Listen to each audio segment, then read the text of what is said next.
Hello बच्चों, कैसे हैं आप सब। आज का हमारा टॉपिक है minors and cofactors. Last video में हमने डिटरमिनेंट की कुछ प्रॉपर्टीज की थी।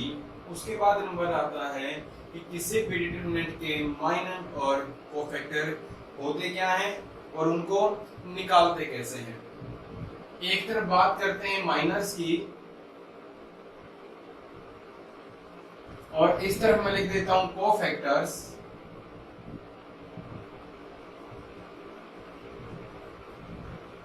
एग्जाम्पल लेके देखते हैं कि अगर मेरे पास 2x2 की मैट्रिक्स है उसके माइनर क्या होंगे और 3x3 के अगर मैट्रिक्स है तो उसके माइनर क्या होंगे। लास्ट वीडियो में हमने बताया था कि डिटरमिनेंट में हम बात करेंगे सिर्फ एक स्क्वायर मैट्रिक्स की, 2x2 की या 3x3 की।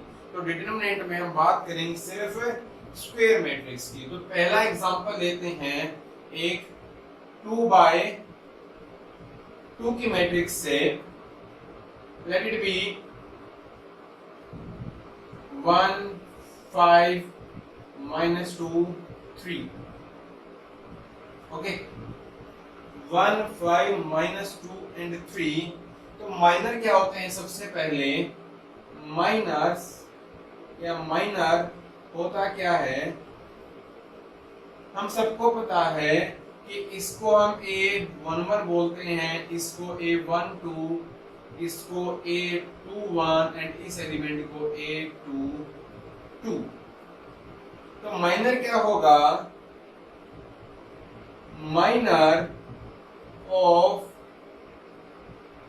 एलिमेंट A11 या IJ लिख लेते हैं, AIJ will be the determinant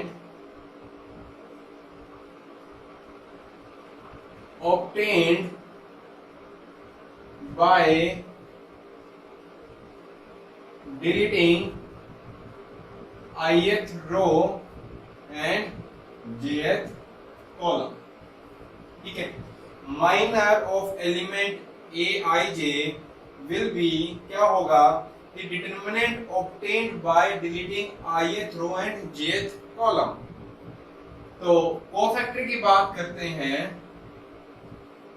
cofactor, let it be cofactor of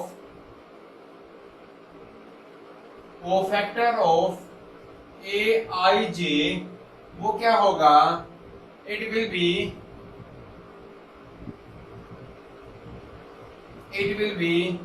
-1 raised to power I plus j into minor of ij। Minor जो मैं इधर से निकालूंगा तो माइनर को डिनोट करेंगे, अगर Aij का माइनर है उसको डिनोट करेंगे हम Mij का मतलब होगा Aij का माइनर। और कोफैक्टर की बात करें तो माइनर के जो आगे मल्टीप्लाई हो जाएगा वो होगा -1 raise to power I plus j। अगर ये चीज मल्टीप्लाई हो गई तो उसको मैं कोफैक्टर बोल दूंगा और कोफैक्टर को डिनोट करते हैं Cij से। कोफैक्टर को डिनोट करेंगे Cij से, माइनर को डिनोट करेंगे Mij से। चलिए एग्जाम्पल की बात की थी, हम निकालते हैं A11 का माइनर। तो A11 है मेरे पास 1। ओके, तो पहला एलिमेंट है जो A11 एलिमेंट है वो है 1। तो उसका माइनर क्या होगा? उसका माइनर होगा A11 I और J की जगह आप 1 रख दो तो बनेगा determinant obtained by deleting first row and first column. क्योंकि I और J की जगह मैंने 1 रख दिया है तो फर्स्ट रो ये है, फर्स्ट कॉलम ये है। जब मैं इन दोनों को डिलीट करूंगा मेरे पास बचेगा 3। तो I11 तो M11 हो गया मेरा 3। ठीक है बच्चों, जो इसको डिलीट करके और इसको डिलीट करके जो बचा वो 3 था, तो उसका डिटरमिनेंट 3 होता है। तो M11 हो गया मेरे पास 3। M12 का मतलब first row and second column को डिलीट करो तो आपके पास बचा -2। तो A12 का जो माइनर होगा वो होगा -2, minor of 2 1, second row and first column, second row delete करी, फर्स्ट कॉलम डिलीट करा, मेरे पास बचा 5। तो minor of 2 1 will be 5, minor of 2 2। Now minor of 2 2 क्या होगा, second row and second column को जो मैं डिलीट कर दूंगा, सेकंड रो नीचे वाली, सेकंड कॉलम ये, जब मैंने इन दोनों को डिलीट किया मेरे पास बचा 1। तो माइनर ऑफ 2 2 आ गया 1। अगर इन्हीं के कोफैक्टर की बात करो तो कोफैक्टर क्या होंगे, C11 is equal to -1 raise to power 1 plus 1 M11, C12 -1 raise to power 1 plus 2 M12, C21 -1 raise to power 2 plus 1 M21 and C22 क्या होगा, -1 raise to power 2 plus 2 M22। Now इधर से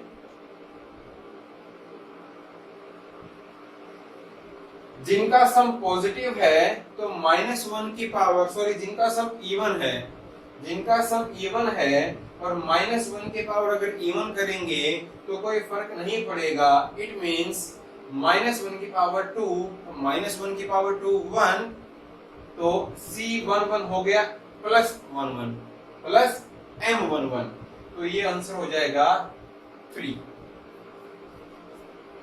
M of 1 2 मतलब minor of element 1 2, तो it will be -1 raised to power 3, that will be -1 multiply by M12, that will be -2. The answer will be 2. Now here answer will be -5 and for this answer will be 1.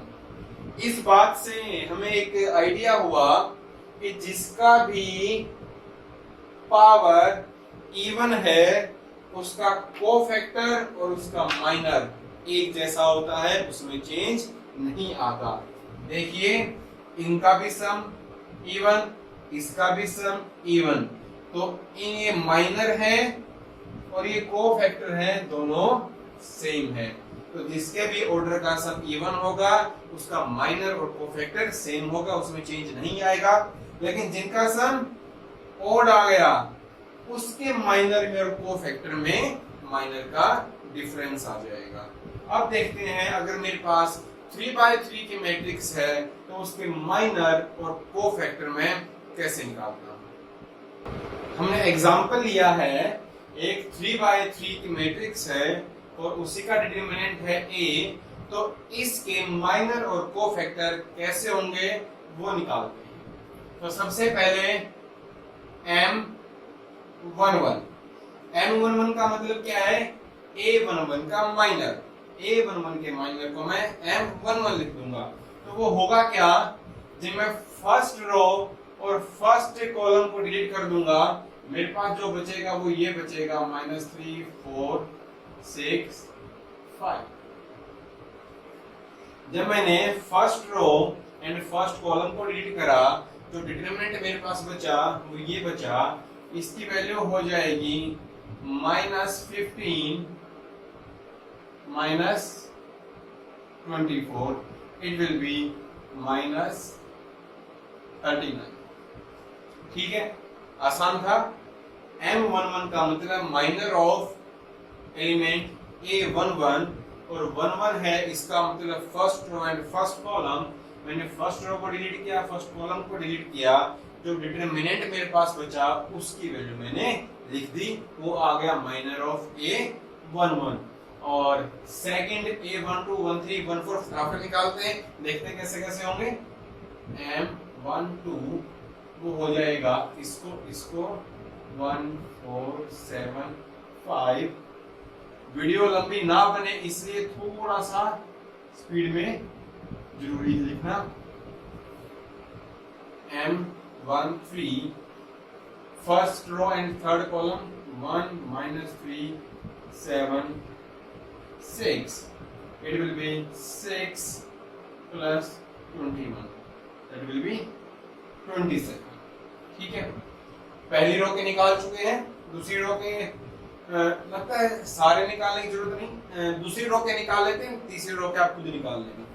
तो m of 2 1 का मतलब second row first column, मेरे पास बचेगा 0 3 6 5, answer will be 0 -18 -18। Now m of 2 second row second column it will be 2 3 7 5,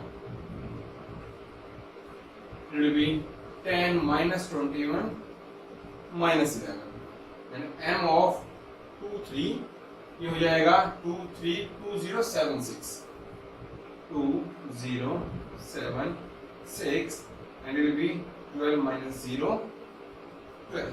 now first row and second row के जितने भी element थे सबका माइनर निकाल दिया है, और थर्ड रो के आप खुद निकाल लेना, बोर्ड छोटा रह गया। ठीक, कोई बात नहीं, वीडियो लंबी ना बने, थोड़ा काम आपके लिए। तो अब बात करते हैं C11 की। C11 मतलब कोफैक्टर ऑफ 1 1। अब आपको मालूम है अगर मैं ऐसे लिखता हूं -1 raised to power 1 plus 1 M11 it will be +1 हो जाएगा ये, क्योंकि -1 raised to power 2 plus 1 and M1 will be -39, it will be -39। ठीक है, लेकिन मैंने आपको एक बात बताई थी, जिनका भी सम इवन आ जाए उनके कोफैक्टर माइनर सेम रहते हैं, और जिनका सम इवन ना हो ओड हो उनके कोफैक्टर में और माइनर में माइनस का डिफरेंस आएगा। इस तरह C12 की बात करें, C12 वो होगा -1 raised to power 1 plus 2 M12। ठीक है, तो -1 और M12 है -23, that will be 23। अब देखिए इन दोनों का सम इवन था, तो माइनर हो या कोफैक्टर हो दोनों सेम है, लेकिन इन दोनों का सम कैसा था, ऑड था, तो माइनर में और कोफैक्टर में माइनस का अंतर आ गया, डिफरेंस आ गया। तो इसी तरीके से लिखना, फटाफट लिखें। तो m ऑफ 13 क्या हो जाएगा, इन दोनों का सम कैसा है, पॉजिटिव, तो M13 हो या C13 माइनर और cofactor equal, that will B 27। 21 इन दोनों का सम कैसा है, ऑड, तो 21 में माइनस का डिफरेंस आएगा, that will B 18।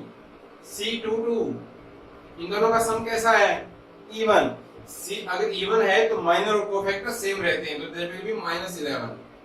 And C23 sorry, इन दोनों का सम कैसा है, ऑड, तो माइनर में और कोफैक्टर में माइनस का डिफरेंस आएगा, ये 12 तो ये हो जाएगा -12। ठीक है बच्चों, ये कुछ आप लिखने का ढंग है कोफैक्टर और माइनर को। और याद करने के लिए जो मैंने आपको कल बात बताई थी, तो ये 4 एलिमेंट हैं, इनके माइनर के साथ नेगेटिव लगा दो, कोफैक्टर बन जाएंगे। इनके अलावा 1 2 3 4 5, तो ये 5 एलिमेंट बचे, इनके माइनर और कोफैक्टर एक जैसे होते हैं, क्योंकि इनकी पोजीशनिंग कैसी है, जिनका सम इवन होगा। ठीक है, मैं दोबारा रिपीट करता हूं, तो ये 4 एलिमेंट हैं, इनके माइनर और कोफैक्टर में बस माइनस का डिफरेंस होगा, बाकी सब सेम होगा, और इनके अलावा जो 5 एलिमेंट बचे उनके माइनर और उनके कोफैक्टर एक जैसे होंगे।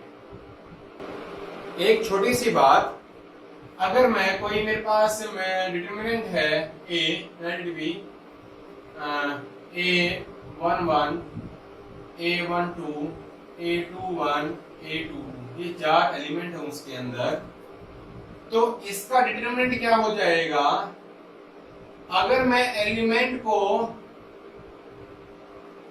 उसके ही कोफैक्टर से मल्टीप्लाई करके अगर मैं सबका सम कर दूं तो मेरा डिटरमिनेंट आ जाएगा। अगर मैं किसी एक रो, किसी एक कॉलम के एलिमेंट और उनके कोफैक्टर की मल्टीप्लाई करके उनका सम कर दूं तो मेरा डेल्टा आंसर आ जाएगा। कैसे? देखिए, हम बात करते हैं रो 1 की। रो 1 कौन सी है? A11 and A12। अगर मैं रो 1 के जो एलिमेंट हैं उनकी मल्टीप्लाई उन्हीं के कोफैक्टर से कर दूं तो मेरा आंसर डेल्टा आ जाएगा। कैसे? मुझे ये बताइए, A11 m ऑफ 11 क्या होगा?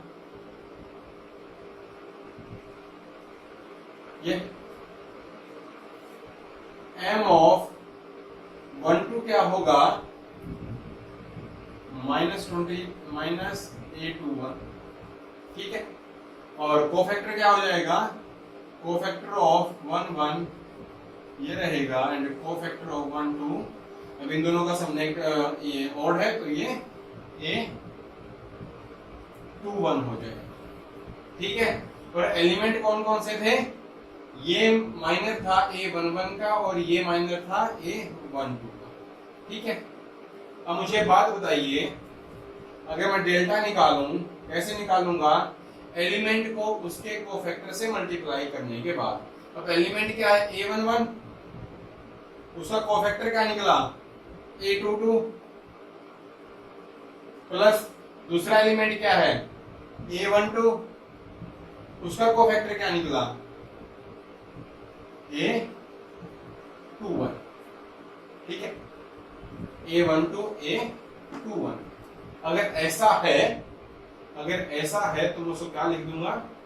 ये माइनस नहीं आएगा,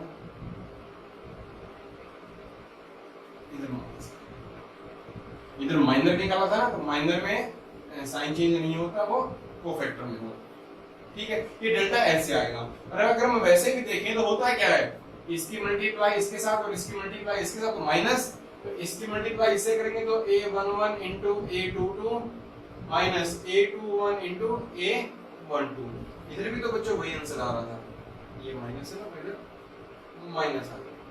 ठीक है, ऐसा ही कुछ आप कर सकते हैं 3/3 डिटरमिनेंट के साथ। क्या था हमारा कंसेप्ट? अगर मैं किसी एक रो या किसी एक कॉलम के एलिमेंट की मल्टीप्लाई उसी के कोफैक्टर से करके सभी का सम कर दूं तो मेरा डिटरमिनेंट आ जाएगा। ठीक है, आप कोई भी एग्जांपल लेके खुद भी इसको सॉल्व कर सकते हैं। अब देखते हैं singular and non singular matrix. अगर किसी एक मैट्रिक्स का डिटरमिनेंट 0 आ जाए तो उसको मैं सिंगुलर मैट्रिक्स बोल दूंगा। ठीक है, कैसे? अगर कोई मैट्रिक्स है A 2 1 6 3 और इसका डिटरमिनेंट आ जाएगा 2 into 3 minus 6 into 1, that will be 6 minus 6 0। अगर किसी भी मैट्रिक्स का डिटरमिनेंट 0 आता है, चाहे वो 2/2 की हो चाहे वो 3/3 की हो, तो उसको हम बोल देंगे सिंगुलर मैट्रिक्स।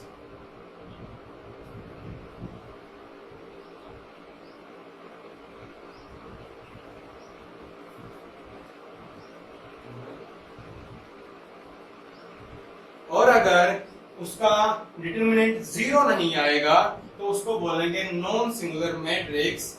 कोई भी एग्जांपल ले सकते हो। अगर A आपके पास 3 7 1 2 है, अगर आप A निकालते हो, डिटरमिनेंट निकालते हो, तो 6 7 -1 आएगा। डिटरमिनेंट की वैल्यू माइनस में भी हो सकती है, 0 भी हो सकती है, पॉजिटिव भी हो सकती है। लेकिन जो हमारा डिटरमिनेंट 0 आ गया उस मैट्रिक्स को बोल देंगे सिंगुलर मैट्रिक्स। जो डिटरमिनेंट हमारा 0 नहीं आया, चाहे वो नेगेटिव हो चाहे वो पॉजिटिव हो, तो उसको बोलेंगे non singular matrix. Now we have another topic, adjoint of a matrix. So adjoint of a matrix A defined as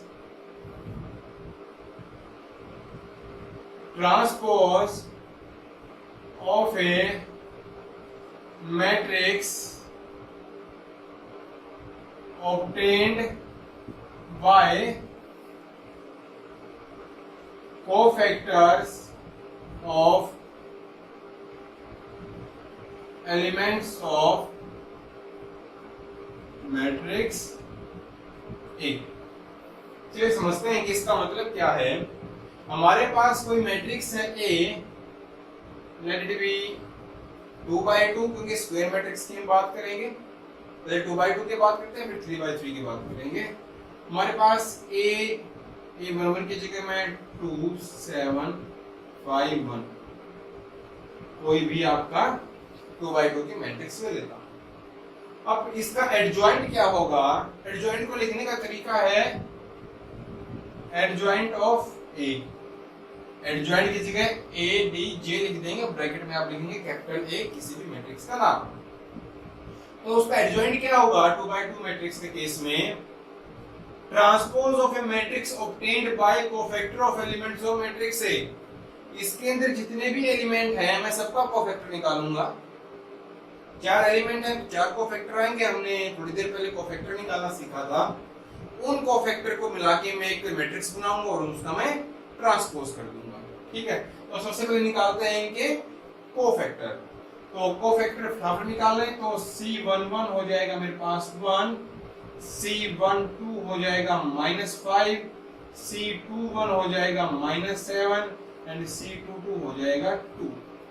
ठीक है, मेरे पास इन सभी एलिमेंट्स के कोफैक्टर आ गए।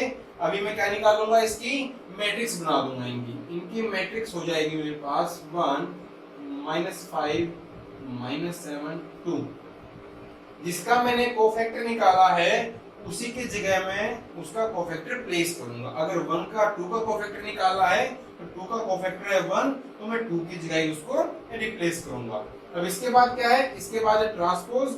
अगर मैं इसका ट्रांसपोज करता हूं तो वो हो जाएगा 1 -5 -7 एंड 2। ठीक है, तो जो ये आया मेरा एडजॉइंट ऑफ ए।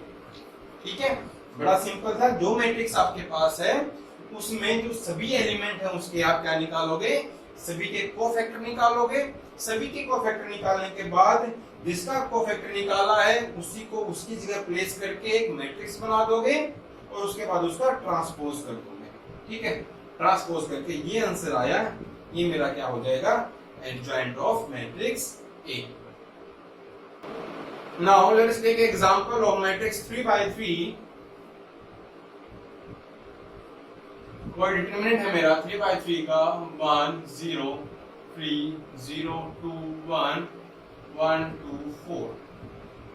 मैंने छोटे छोटे इनके अंदर नंबर लिए ताकि मल्टीप्लाई करने में भी आसानी हो, बाकी ऐसा कुछ नहीं है।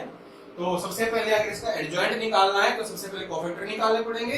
कोफैक्टर के बाद उसकी मैट्रिक्स बनेगी, मैट्रिक्स बनने के बाद उसका ट्रांसपोज हो जाएगा। उसके बाद जो आंसर आएगा मेरा वो एडजॉइंट ऑफ ए होगा। तो कोफैक्टर ऑफ 1 1 C11 वो हो जाएगा मेरा 8 - 2 6। कोफैक्टर ऑफ 1 2 कोफैक्टर ऑफ 1 2 वो हो जाएगा 0 -1 0 -1 कोफैक्टर है इसका 1 2 का, तो ये +1। देन 1 3 हो जाएगा 0 -2। नाउ C21 इसके चक्कर में हो जाएगा 0 -6। लेकिन 1 2 है तो साइन चेंज।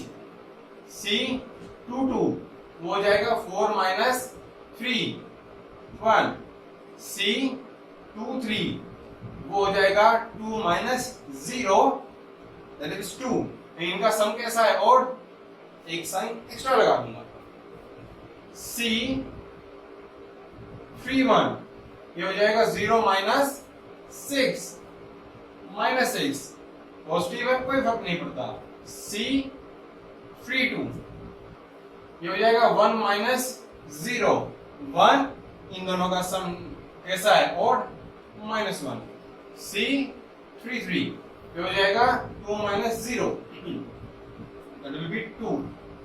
नाउ इनकी मैट्रिक्स बना देंगे। तो मैट्रिक्स बनेगी 6 1 minus 2, 6 1 minus 2, minus 6 minus 1 and 2.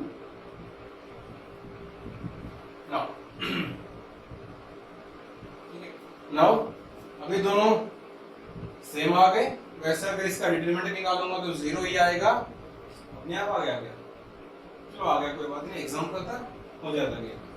Now अगर मुझे मैट्रिक्स बना दी, अब इसका करेंगे ट्रांसपोज, वो हो जाएगा 6 1 minus 2, 6 1 minus 2, minus 6 minus 1 and 2.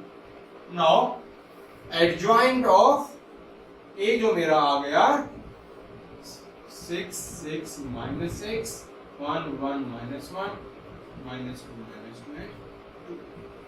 Now this is my adjoint of A. कैसे निकाला? सभी एलिमेंट के कोफैक्टर निकाले, कोफैक्टर की एक मैट्रिक्स बनाए, उसका ट्रांसपोज कर दिया, जो आंसर आया मेरे पास वो adjoint of A आया। Now we have some properties of adjoint. First property is there is a matrix A. अगर मैट्रिक्स A की मल्टीप्लाई उसी के एडजॉइंट से करता हूं, ऑर्डर जो भी होगा उसका आंसर क्या आएगा? उस मैट्रिक्स का डिटरमिनेंट इनटू आइडेंटिटी मैट्रिक्स। ठीक है, अगर किसी मैट्रिक्स की मल्टीप्लाई मैं उसी के एडजॉइंट से करता हूं तो आंसर क्या आएगा? उस मैट्रिक्स का determinant into identity matrix. Second one, कोई मैट्रिक्स दो है मेरे पास A और B, अगर उनके मल्टीप्लाई का डिटरमिनेंट निकालता हूं तो वो किसके ऊपर किसके इक्वल होगा? उनके अलग अलग डिटरमिनेंट की मल्टीप्लाई। ठीक है। Second thing, adjoint of A transpose. अगर कोई मैट्रिक्स A है उसका ट्रांसपोज करके एडजॉइंट निकाल लो या एडजॉइंट निकाल के ट्रांसपोज कर दो, दोनों बातें सेम होंगी। नेक्स्ट प्रॉपर्टी, एडजॉइंट ऑफ के है कोई स्केलर क्वांटिटी मल्टीप्लाई में, जैसे पहले वीडियोस में हमने करी थी। अगर A कोई मैट्रिक्स है उसकी मल्टीप्लाई किसी भी स्केलर के साथ, ठीक है, कैसे? जैसे मेरे पास 2/2 की मैट्रिक्स है, 1 2 3 4, तो 2A क्या हो जाएगा? 2 4 6 8। ठीक है, तो इसी तरीके से अगर मुझे इसका एडजॉइंट निकालना है, एडजॉइंट ऑफ 2A, तो क्या हो जाएगा? k की वैल्यू 2 है तो 2 rays to power n-1, n क्या हो जाएगा? ऑर्डर ऑफ मैट्रिक्स, तो 2 - 1 इनटू एडजॉइंट ऑफ, ठीक है, कुछ ऐसे। Now adjoint of AB is equal to adjoint of B into adjoint of A, बड़ा सिंपल सा। Sixth one is determinant of adjoint A किसके इक्वल होगा? जो A का डिटरमिनेंट है उसकी पावर n-1। चलिए देख लेते हैं कैसे। फॉर एग्जांपल आपको बोला हुआ है कि A कोई मैट्रिक्स है 3/3 की, उसका डिटरमिनेंट है फॉर एग्जांपल 8। ठीक है, आपको निकालना है एडजॉइंट ऑफ A का डिटरमिनेंट।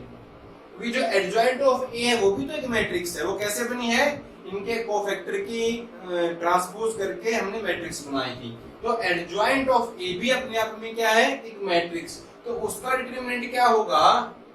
जो A का डिटरमिनेंट है उसकी पावर हो जाएगी, उसके ऑर्डर में से मैं एक माइनस कर दूं, देयर विल बी 64। कुछ इस तरह इन प्रॉपर्टीज का यूज करना है। एक नंबर क्वेश्चन आ सकता है, मल्टीपल चॉइस क्वेश्चन आ सकता है, और इसके बेस में आपको एक दो क्वेश्चन तो मिलता ही मिलता है। नाउ लास्ट टू प्रॉपर्टीज, अगर मैं किसी मैट्रिक्स का एडजॉइंट करके उसका दोबारा एडजॉइंट करता हूं और उसका डिटरमिनेंट निकालता हूं तो किसके इक्वल आएगा? जो A का डिटरमिनेंट था, जो हमने यहां निकाला था, बस डिफरेंस होगा कि उधर पावर इसकी 2 हो जाएगी। Last property, adjoint of adjoint A will be determinant of A power n-2 into matrix A। ये 8 प्रॉपर्टीज है आपकी जो क्वेश्चन सॉल्व करने में आपकी हेल्प करेंगी। नेक्स्ट वीडियो में हम सीखेंगे इनवर्स किसी मैट्रिक्स का कैसे निकालना है यूजिंग एडजॉइंट्स, और उसके बाद जो वीडियो होगी उसमें बात करेंगे कि एक दो टाइप जो इनवर्स की है वो कैसी कैसी।